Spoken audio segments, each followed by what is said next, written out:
on fairy stories. Actually, look at this for a moment.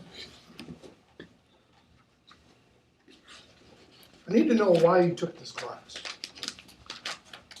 I mean, obviously it fulfills a sophomore lit requirement. How many of you have read The Lord of the Rings? Not quite half of you. How many of you have seen the films? Almost all of you, okay. How many of you have read the Harry Potter novels? Wow, really? That's like a first. How many of you have seen the films? Okay. The reason I ask which of you have read and which of you have seen is simple. What you've read is not what you've seen in either case. I detest Peter Jackson. Just to throw that out. I hate what he's done to The Lord of the Rings. I wasn't going to see it, but I knew somebody would ask. So I went and saw The Hobbit too, and was, shall I say, unimpressed. Out of the first 2 3/4 hour long movie, okay, there will be 2 more. There were 3 good scenes. That's it, my opinion. Okay, the dwarves singing in Bilbo's home. Only that part of that whole long section. Okay, that was good. Or let me put it this way: the voices of the dwarves singing, because the dwarves are all wrong. Okay. Riddles in the Dark was well done with Frodo and Bilbo and Gollum. That was well done. And I don't remember what the third one was. It was so unmemorable.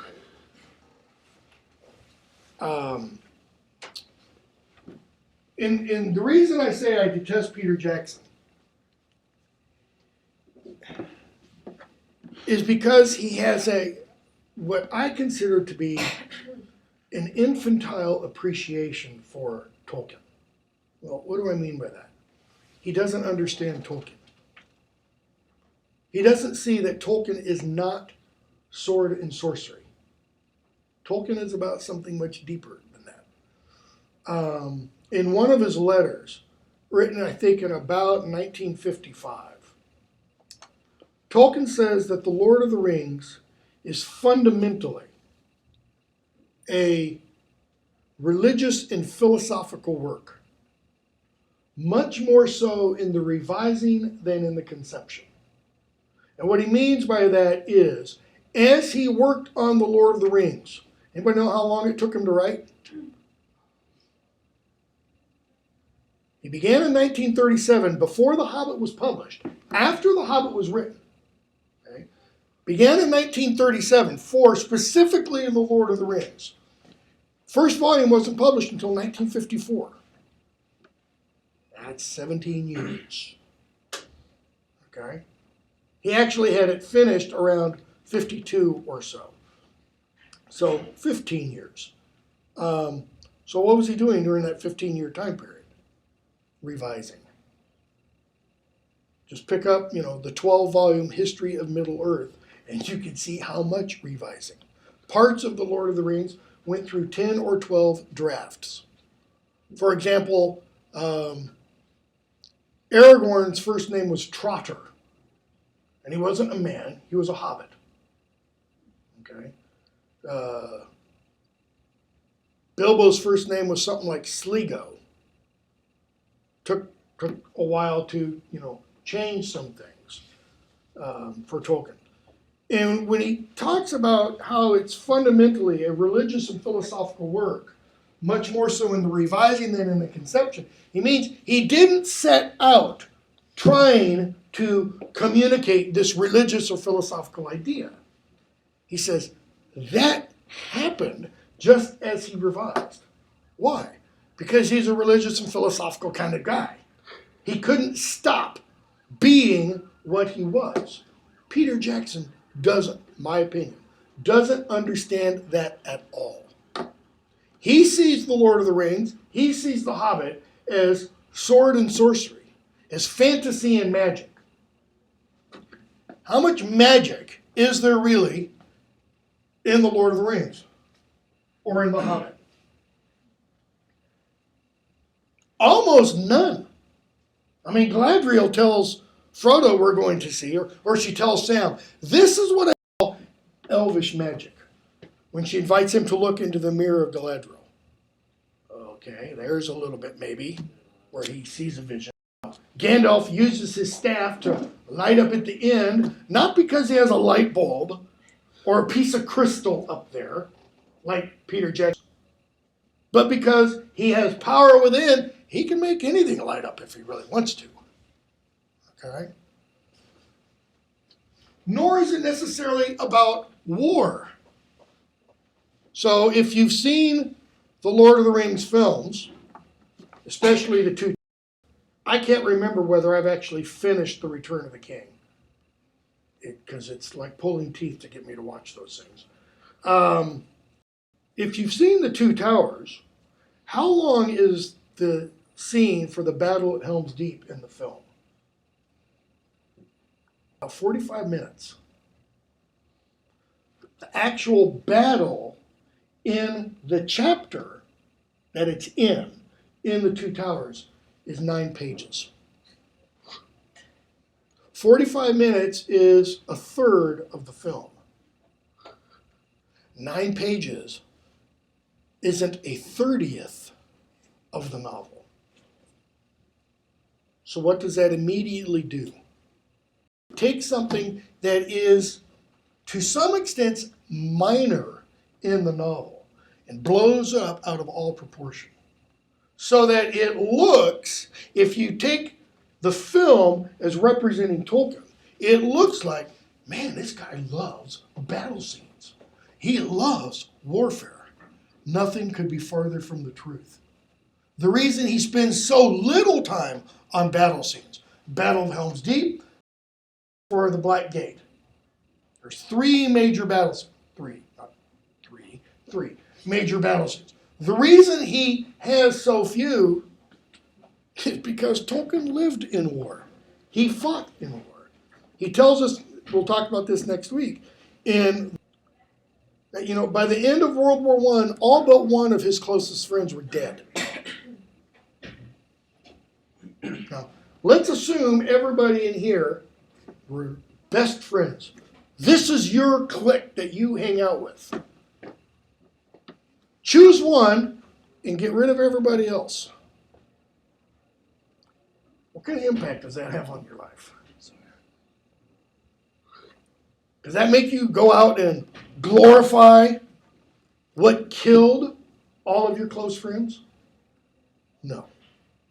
Peter Jackson, in my opinion, doesn't seem to understand that.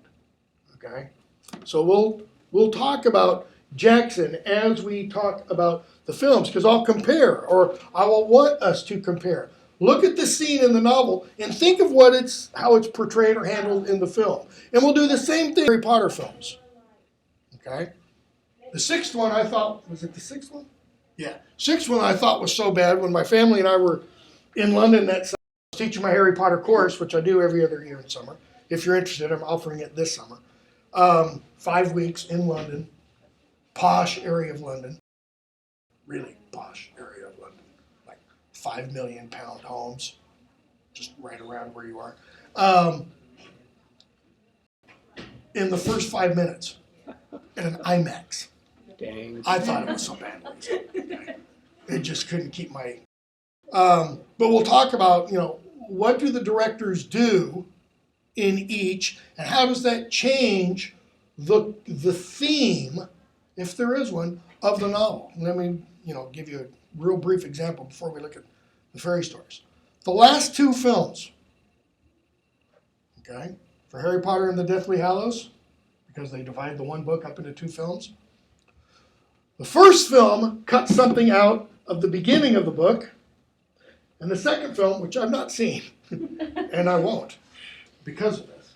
The second film cut something out of the end of the book. Okay? Both of the things that are cut are essential to what Rowling is all about in the novels. And no, it doesn't have anything to do with Satan. It doesn't have anything to do with witchcraft. It doesn't have anything to do with revenge. The first scene is what I refer to as Dudley's Redemption. And it's when Dudley says Harry's not a waste of space. And Harry interprets that. He hears that because he's talking with Dedalus Diggle and Hestia Jones. He interprets what Dudley has said for them so that they understand what Dudley has said. Harry understands it. Anybody remember what Harry says? From Dudley, that's like saying, I love you. That's how Harry interprets it. Okay. When has Dudley, in books 1 through 6, ever said, I love you? Never. And yet that's how Harry takes it. And what are their parting words? See you. It's not goodbye. The implication is, this is a relationship that will be continued. Rather than Vernon and Petunia's, don't let the door hit you on the way out, kind of a thing. Okay? End a piece to that. At the end of the book that is left out of the film. What does Harry offer Voldemort? Redemption. He says, be a man. Feel remorse for what you've done. What's he offering? What would happen if Voldemort felt remorse? He would be able to repair his soul. You know, Hermione's read in her nice little book. This is what it takes to bring a fragmented soul back together, is real remorse, to really feel sorry for what you've done. Harry offers him that opportunity. In fact, he even tells him, I've seen the real you. Like, try for it. Be a man. Feel some remorse. And Voldemort's, oh, they're dumb. And, you know, he tries. Who does he kill? Himself. Okay? The whole be a man, feel remorse, maybe it's on the extended version of the DVD. It's not in the theatrical release. So what does it do? It's harsh. It's all about revenge. It's all about revenge. It's Harry's getting his revenge for his parents. He's getting his revenge for, sorry if I give any of this away, getting his revenge for Dobby, getting his revenge for Hedwig, getting his revenge, I mean, we could go through the whole list. It's like a Shakespearean tragedy. Getting his revenge for Fred, getting his revenge for, you know, Mad-Eye. Okay? Then offering healing. Okay? So, directors, this is what the novels themselves possibly mean. We're not going to, I'm not going to try to ask why, because it's too long. I would love to. For this reason. You want to understand Tolkien? Read two things. And obviously in addition to Lord of the Rings and the Hobbit, and the Silmarillion, I would say. And read his essay on Beowulf.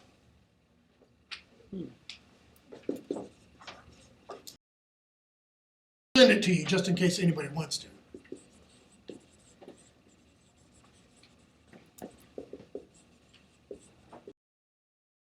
The monsters and the critics. By the way, I should add this too. This is the Old English, not the bastardized, horrible film versions.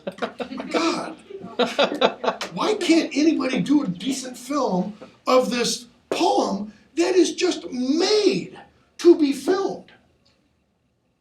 I mean, it has everything. It doesn't have sex. There you go. Unless you throw Angelina Jolie with a tail, into it. Okay. But if you read on fairy stories and you read this, those will give you the keys to understand everything Tolkien wrote. I mean everything. And you can really get by without this, just by reading a lot of what he talks about here into this essay. So, I'm going to give it short, do what I can with what's there. So he's asked to deliver this lecture in 1938. It's the Andrew Lang lecture, delivered at St. Andrews University in Scotland. Tolkien wasn't their first choice. They asked like 2 or 3 other scholars of fairy stories, fairy tales. And none of them could, so they finally asked Tolkien. Well, there's a reason why they asked Tolkien. Not because he'd written anything about fairy stories. He wasn't a scholar of fairy stories at all. But he had written a couple of things. In 1936, he'd written this, published this, okay? And in 1937, he published The Hobbit. The Hobbit was immediately hailed as a classic fairy story on both sides of the Atlantic, okay? Hailed as, this great new thing. Nobody had written anything like this before. So these are probably the 2 reasons why the Andrew Lang people invited Tolkien to deliver this essay, or this lecture, I should say. Which the version you have is not the exact version he delivered. He delivers the lecture, and then he revises it for publication, publishes that in 1945, and then he changes it a little bit more and republishes it again in 1965. Okay? But he does say at the beginning, he talks a little bit about fairy story and how he's not qualified and stuff. In fact, he uses that phrase in the first paragraph. Fairy is a perilous land, and in it are pitfalls for the unwary and dungeons for the overbold. And overbold I may be accounted. He says, because I've not studied them professionally. He's also punning there. His audience don't realize this. But his name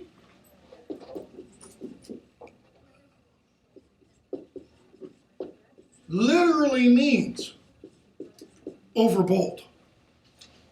So, overbold I may be accounted, because that's my name after all. So what does he do? He says,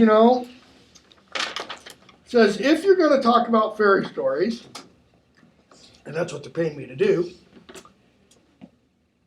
he says, I think there are some questions that ought to be answered, asked and answered. And he gives us 3. What are fairy stories? What is their origin? And what's the use of them? Okay? So he spends a long time addressing that first question. What are fairy stories? What's his essential answer? Anybody know? Does he come up with a dictionary definition? No. Why not? Because they cannot be defined. What does that word defined mean? Explained. That's a connotation. Yeah. Literal denotation of defined means you cannot put a border around it. You cannot limit it, in other words. In other words, fairy stories are like what the one Supreme Court Justice back in the 1930s, how he described pornography. I can't define it, but I know it when I see it. Fairy stories for Tolkien are the same. He can't bind it in words. He says, the phrase he uses, you can't throw a net around it and capture it. Okay? But you can describe what they do, at least to some extent. And we'll talk about some of that later. So after asking that question, what are fairy stories? I hate those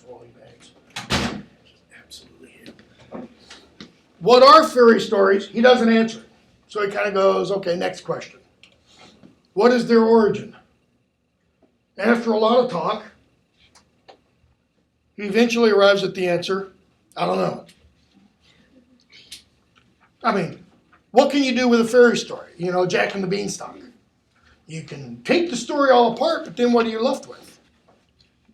Ingredients. It's like asking, what is bread? Is bread flour, water, salt, yeast? If I were to bring in a beautiful loaf of sourdough bread, put it on the desk, and slice it all up, piece for everybody, and then we're to bring in water, flour, salt, yeast, divide it so everybody has their own little portions. Which do you want? The bread, the ingredients. The ingredients are not the bread. Okay? So in discussing the issue of origins, Tolkien makes the point. The ingredients that make up fairy stories are not the fairy stories. For example, that make up the Lord of the Rings are not the Lord of the Rings. Well, what are some of the ingredients? Here's a big, huge, major, a glaring one. It's a whole Arthurian myth. Okay? The return of the king, the once and future. Where is Arthur today, according to the Arthurian myth? Dead and buried, moldering in the ground? No. He's in Avalon, the sacred isle. What's he doing? He's waiting for England's need. He's waiting for England to have need of him, and he'll come back. The return of the king. Okay? What are you doing? Waiting. He has to wait before he can claim the kingship. He has to wait for what? The sign of the halfling. Okay? He has to wait for Durin's Bane to be shown. He has to wait for the sword to be reforged. All stuff has to fall into place. All right? So Tolkien uses that image of what he calls the cauldron of story with soup or stew. What do you do when you make a stew? You pour a whole bunch of stuff in, you put the heat on, and then you just let it cook. And the ingredients mix together, and they flow in and out of each other. And what comes out is not what went in. Okay? So, you know, when trying to ask the question, what is the origin of fairy stories? Tolkien essentially says you might as well ask, what's the origin of language? Because fairy stories are language. In other words, he says, fairy stories wouldn't exist, obviously, without language. Language. Anybody know why Tolkien wrote The Hobbit, The Silmarillion, Lord of the Rings? What his impetus was? What motivated him? Tolkien was a very strange person because he had been inventing languages since about 1915. When he was off fighting in France, you know, when he had a spare moment, he would pull out his little notebook, word that he just created for his gnomish dictionary. Okay? He has an essay titled A Secret Vice, which is his own little particular secret vice, which is creating languages, out of thin air, and having the words and the languages follow what are called language laws, laws of philology, of sound, and such. Okay? Well, the reason Tolkien created all these stories is what? On their own, completely separate from other things? No. If a language exists, what does it have? Before. Keep going. Where is its origins? People who speak. It must have a people to speak the language. So what do people who speak a language do with language? Tell stories. and tell stories. They communicate and they tell stories. Telling stories is a way of communicating. Think of what that word communicate means. Co-mune. They get together. Okay? So all language, Tolkien suggested, every language must tell stories. So when he creates the Elvish languages, multiple, not just one. When he creates the dwarf languages, multiple, not just one, he immediately realized, well, if I'm going to have languages, I need to have people who speak them. If I need to have people who speak them, what must people have? The history. Oh, so I've got to go back and I've got to write the history. I've got to create the history. So you get the history of Middle-earth. You get the history of the Hobbits. You get the history of the dwarves. Okay? The Silmarillion. Or his son's publication of all of the notes and everything in the 12-volume History of Middle-earth from the beginning. Have any of you read the Silmarillion? One. Okay? Begins with the Ainulin Dale, which is the creation of the world. Where Eru Iluvatar has an idea, whoop, the Ainur pop into existence. And then they start to sing and everything becomes, as it were. Okay? That's how far back Tolkien takes it. That's how language begins. Okay? So, what is their origin? With the origin of everything else. Creation, I guess. So he gets to that third question. What's the use of them? And I'm going to skip a bunch here. Pass.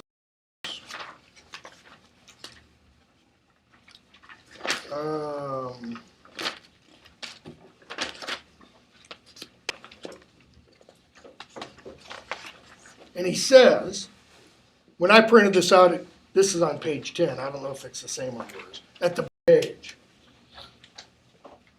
When we've done all that research, that is when we've talked about the origins and all that, collection, comparison of the tales, many lands, and blah, he says, when we've done all that, when we've explained all these elements and such, there's still one other point, too often forgotten. That is the effect produced now by these old things in these stories as they are. And what he's getting at there is, what's the point? What's the use of these stories now? I mean, think about it. Show on ABC Sunday nights. Anybody know what show I'm talking about? Once Upon a Time. Such a good show. I'll say it. Why? What's it dealing with? Fairy tale elements. Why are we still in the 21st century thinking about Snow White and Prince Charming? Because there is something inside that, depending upon your sex, wants to find your Snow White or Prince Charming. And yet, you know, there is the evil Regina who wants to stop you. Or, you know, what's his name? The Scottish guy. Okay? Rumpelstiltskin, thank you. Scottish. Okay? So, he says, there is this literary effect that the stories produce in us. We haven't discussed that. So he immediately turns to children. Why? Because if you probably went to anybody outside this classroom and said, okay, let's do some word association. And you said, fairy story, 9 respondents would probably say children. Because everybody knows Hansel and Gretel is not for us. It's for children. It's not for us. It is for children. Cinderella is not for us. All right? So Tolkien says, and so come to the last and most questions. What, if any, are the values and functions of fairy stories now? Notice how he rephrases that question. The first iteration of the question was, what is the use of them now? Now he's changing. what are the values and functions of fairy stories now? And so he says, people assume fairies are connected with children, so I need to deal with that issue first. And he asks, is there any essential connection between children and fairy stories?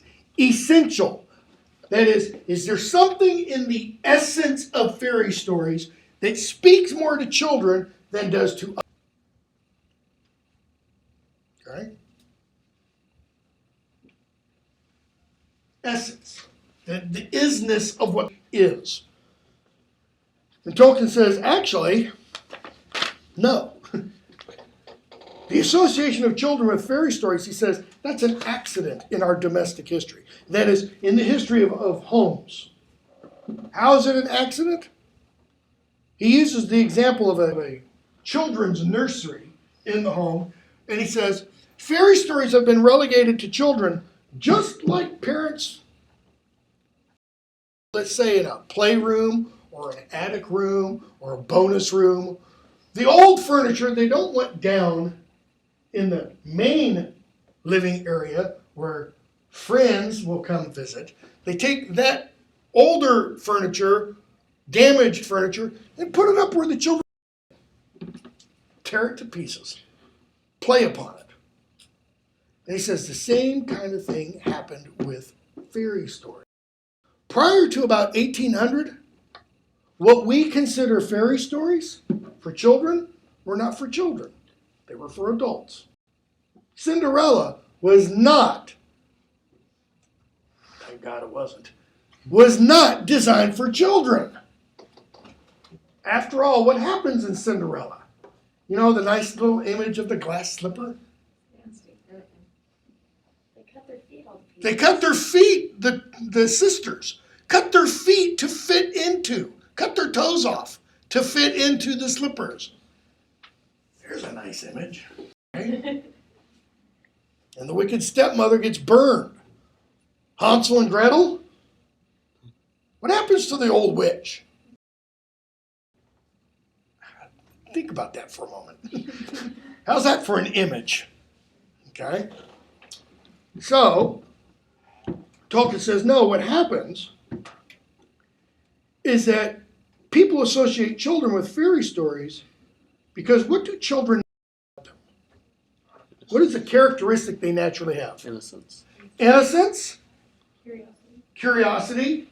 Because they're innocent and because they're curious, what do they tend to do more easily than those of us who are old and jaded? You guys aren't old and jaded yet. But. Imagination. And what comes along with that? Belief.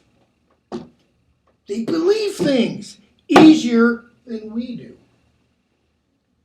It's a lot easier to get a 5-year-old or even some 10-year-olds to believe something that the rest of us would say, don't be so gullible. Okay? Like when one of my kids was younger, he thought that just because somebody was selling something on eBay, that means they must be honest and truthful and everything. And it was Yu-Gi-Oh cards or something. And it said, the listing said, you may get, and it was like this, super duper card or something. May. Read that as will. About the cards. Oh, it's not there. It said, no, it's not what it said. It said. But he believed it would be. Okay? So Tolkien says what we tend to do is gullibility with what he later will call literary belief. Yeah, children are more capable of belief than older people are. For what simple reason? It has to do with innocence, has to do with curiosity. What else does it have to do with? They haven't lived long enough. They haven't lived long enough for what to happen? For people not to be truthful to them. For their hopes and dreams to be dashed. Okay? Hate to put it, crudely. They haven't lived long enough to get screwed. One too many times to where they say, I'm no longer going to. So they can hear a story or read a story and immediately enter into it. Whereas for us, how many of you have read Game of Thrones? I tried. I tried when the first book, Game of Thrones, or Fire and Ice, whatever it is, when the first one came out, like, I don't know how long ago it was, 8 years ago? Hardback, big, massive, people were telling me it's great. First edition, I got like 100 pages in that thing, and it did not work for me. Okay. First time I read The Lord of the Rings, same thing. I got maybe 100 pages. Not working. Put it down. 6 months later, came back to it, read the entire 3 volumes in about 2.5 days, and was hooked since then. Something happened in that 6-month period that made me able to believe. Believe, thinking Frodo's real. There is a Gandalf out there, There are hobbits running around. There's hobbits running around. There is a Rosie Cotton waiting for me at home. No. So, Tolkien says, bottom of page 12, children are capable, of course, of the story maker's art is good enough. Okay? How many of you read young when you were like 10 or 11 or 12? How many of you, when you read that first book, if you were like 9 or 10, get a letter when you were 11? Okay. I bet a couple of my kids who are older than 11 are still hoping they'll get their letter. Graduate school, the Hogwarts graduate school, kind of a thing, right? I was the mean kid that went all over to my friend's house and said, "Guess what I got?" Oh, They all believed. I used to make letters for my kids on their 11th birthdays. Oh. I mean, the green ink, the whole 9 yards, parchment white paper. Why? I mean, why would you really want to go to Hogwarts with Snape? Okay. Well, there's something about the story that makes it so believable and desirable. But Tolkien says, but what does the author do there?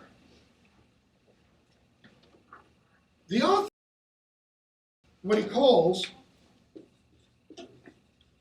a secondary world. Why is it secondary? Because this world is the primary world. The real world we inhabit is the world. And so what the author does is the author creates a secondary world. Where? Up here. Think of your brain as a hard drive, and the author partitions it and says, give me 5 gigabytes of that computer that I can populate. And he says, and what happens with literary belief? You go inside that little world, and as long as everything in that world acts according to the laws of that world, everything's fine. But what happens when it breaks its own laws? The hard drive is fried, and you get spat out back into this world. What's that mean? Here's an example, a literary example, a J.K. Rowling example. Okay? I'm assuming everybody read or seen Harry Potter and the Goblet of Fire. There's a scene in Harry Potter when Harry and Cedric are transported to a graveyard. Everybody familiar with that? Okay. They're there. Cedric says, "Wands out, do you ready?"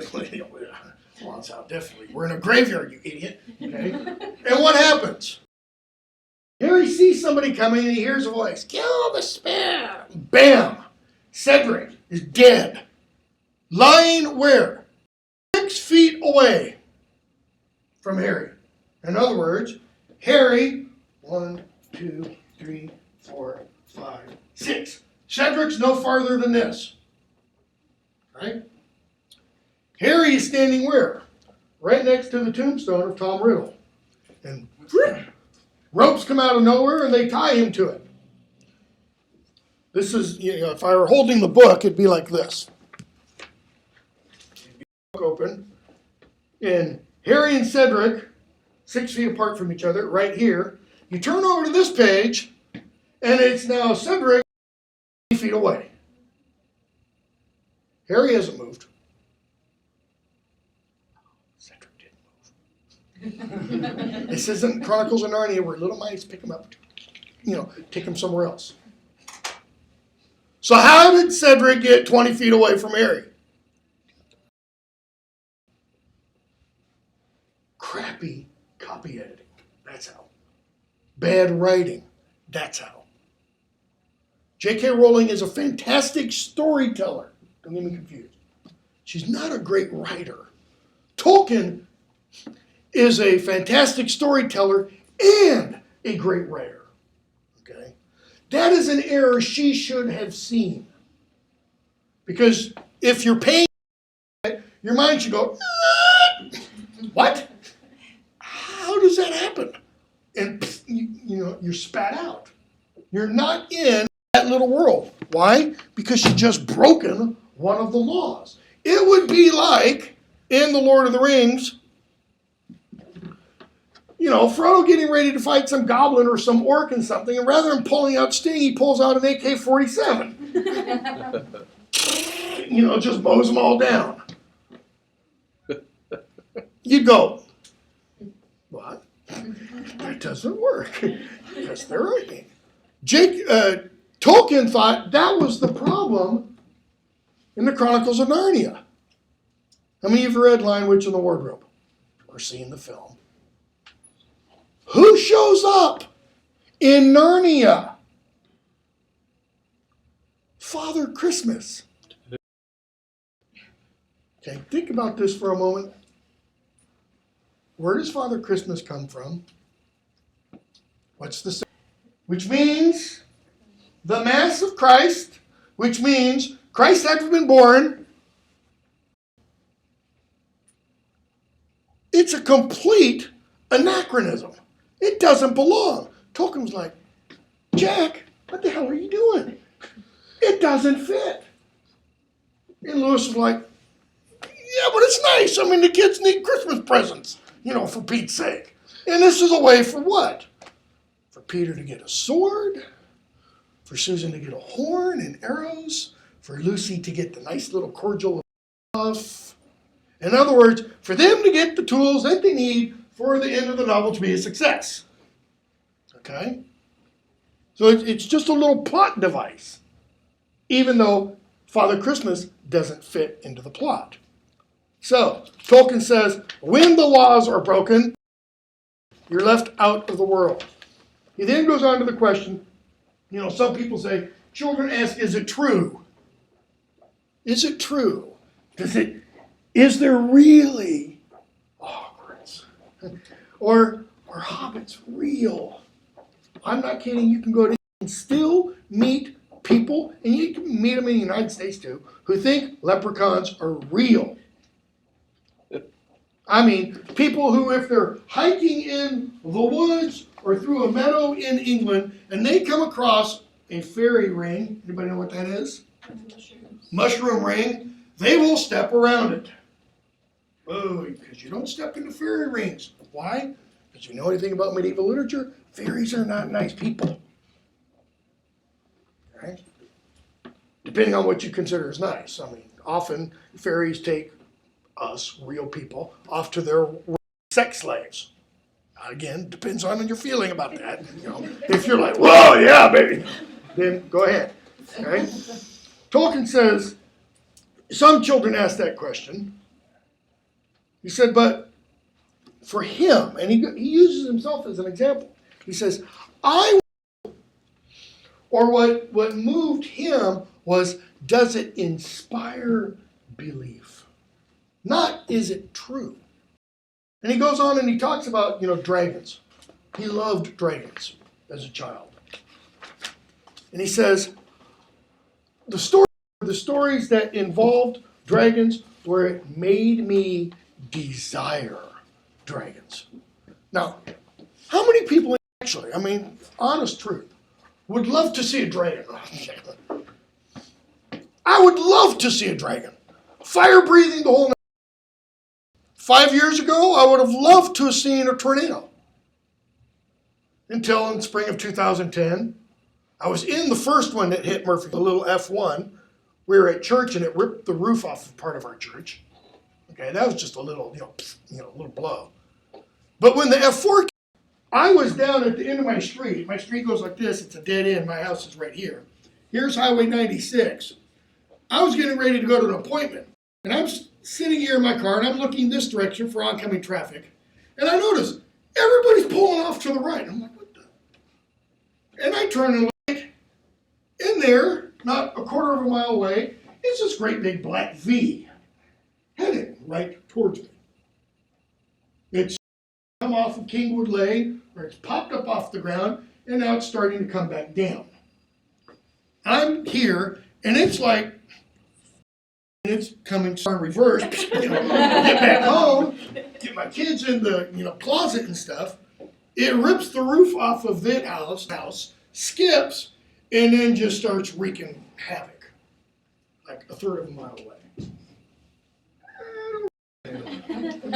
I've seen one, thank you. I'd still like to see a UFO from a distance, a dragon from a distance, a T-Rex, I'd love to see. Like over there at Jones Hall. That'd be cool to see one, ripping the building apart, but over there. Why? Because Tolkien says the world that admits the existence of dragons. I mean, they could be totally cool to know that such things could exist. Did you ever see the film Reign of Fire? Matthew McConaughey and Gerard Butler. Christian Bale, not Gerard Butler. Okay.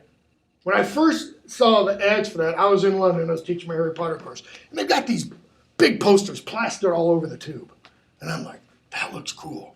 And when I finally saw it, I was like, that's cool.